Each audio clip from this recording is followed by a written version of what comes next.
Good morning, everyone. I am off to a hair appointment this morning.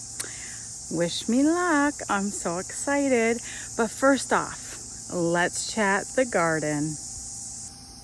Okay, this morning I got morning glories just rambling everywhere, you guys.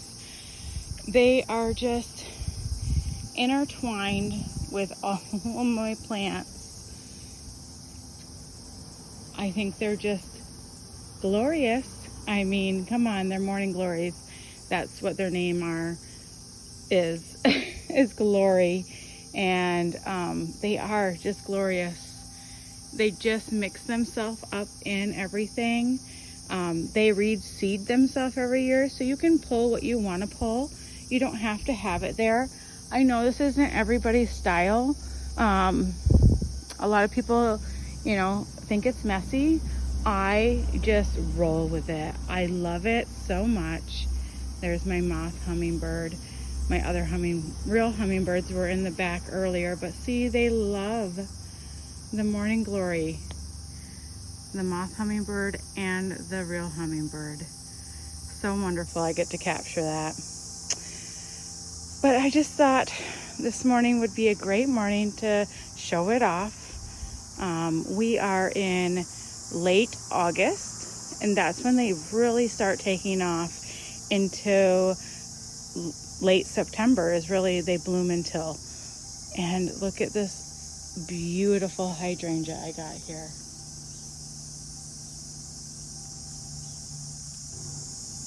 And then the morning glories just rolling on through the whole garden. My phlox is starting to wither away, but I do have new blooms coming on too. The phlox is the same color as the morning glory, so I love that. And look at just how cute and adorable that is right there. No purple over here, just this fuchsia pink.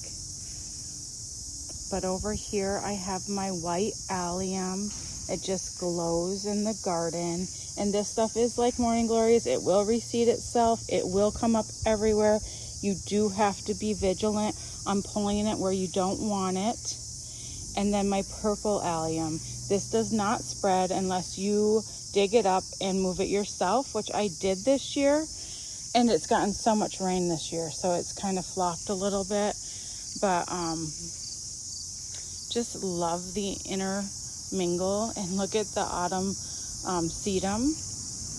That's gonna pop here soon. Look, you can see right there the pink little buds that are gonna come on.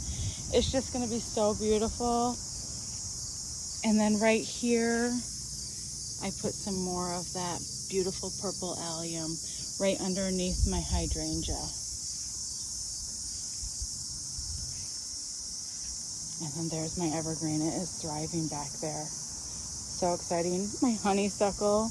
Again, I just let it ramble on through. I let it just do its thing. I will come up and stake this up, but you guys, we are selling this house.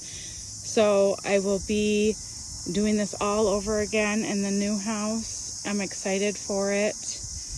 I did cut off all of my zinnias, and they have now, look at them, they just exploded with new ones. So they're all just starting to bud up again. Super exciting for me. And then another sunflower. I have sunflowers everywhere. I let them just reseed themselves again. Why not let nature do its thing? Look at how beautiful. It's just a pollinator right there. Of course, you got to come in and do a little bit of weeding. You don't want everything touching so much, but I am a cottage lover, and that is what cottage gardening is.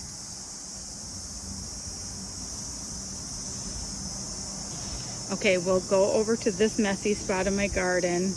I just threw this planter here because I didn't want it to fall over, and it just looks beautiful. It just fills it in so much. My hose reel, we'll go over that some other time.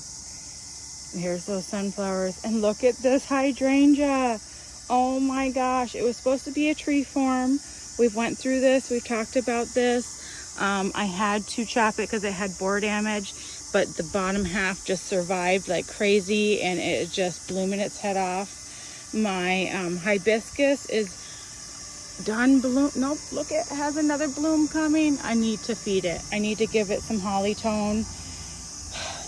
Matt finished, he painted his new area. It looks so much better, don't you think?